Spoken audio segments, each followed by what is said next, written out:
പിന്നെ നമ്മുടെ ഷാഫി പറമ്പിലാട്ടിനെ ചുമ്മാ അതിന്റെ സമരത്തിന്റെ ഇടയിൽ ഇടയിൽ കയറേണ്ട വല്ല ആവശ്യമുണ്ടോ? ചുമ്മാ അടി വാങ്ങിച്ച് പിടിച്ച്. പ്രോട്ടോകോൾ പ്രകാരം ഒരു എം പിക്ക് അടി കൊള്ളാൻ പാടില്ലാത്തതാണ്. എന്തിനാണ് അങ്ങനെ അടി കൊണ്ടാന്ന് മനസ്സിലാവുന്നില്ല.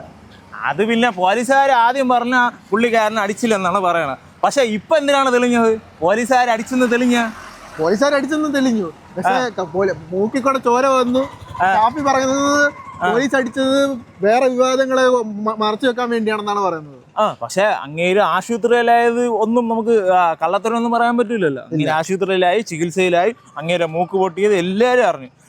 ഇത്രയും വർഷത്തെ കാലത്തിനിടയിൽ ഏതെങ്കിലും എം പിമാർക്ക് ഇതേപോലെ അടി കിട്ടിയിട്ടുണ്ടോ? എന്റെ അറിവിലില്ല. എന്റെ അറിവിൽ ഇതുവരെ ഒരു എം പി വരുമ്പോഴേക്ക് പോലീസ് സല്യൂട്ട് ചെയ്യേണ്ട സമയത്ത് അവിടെ അടിക്കുകയാണ് ചെയ്തിരിക്കുന്നത്. ആ വീഡിയോയിലും കാണാൻ പറ്റും അടിക്കുന്നത് തന്നെ. പക്ഷെ ഇവിടെ നല്ല സംഘർഷമൊക്കെ നടന്നു. എന്തൊരു പാടാന്തോ ഇത്. എനിക്ക് തോന്നുന്നത് ഏതെങ്കിലും ഒരു സാധനം മറയ്ക്കാൻ വേണ്ടിട്ട് നടന്ന സംഭവമാണ്. ഇതില് പോലീസ് പറയുന്നത് പോലീസിന് കല്ലെറി വന്നോണ്ടാണ് സംഭവിച്ചതെന്ന്. ഷാഫിയുടെ രീതി പറയുന്നത് എന്താണ് സത്യം? കല്ലെറിഞ്ഞതിന്റെ ഒരു വീഡിയോ ഞാൻ കണ്ടില്ല. ഞാനും കണ്ടില്ല. പക്ഷെ അതില് ലാത്തി ചാർജ് വീശണത് കറക്റ്റ് ആയിട്ട് കാണുന്നുണ്ട്. പക്ഷെ എന്നാലും പാർട്ടിക്കാർ എന്തുകൊണ്ടാണ് അത് സംഭവിക്കാത്തതെന്ന് ഇപ്പോഴും അറിഞ്ഞൂടാ കേട്ടോ. എന്തായാലും തലയ്ക്ക് അടി കിട്ടി കഴിഞ്ഞാൽ മുഖിൽ കൂടെ ഐസ്ക്രീം ഒന്നും വരില്ല, ചോര വരത്തുള്ളൂ. ശരിയാ, ചോരയെ വരുള്ളൂ. ഞാനത് ഓർത്തില്ല.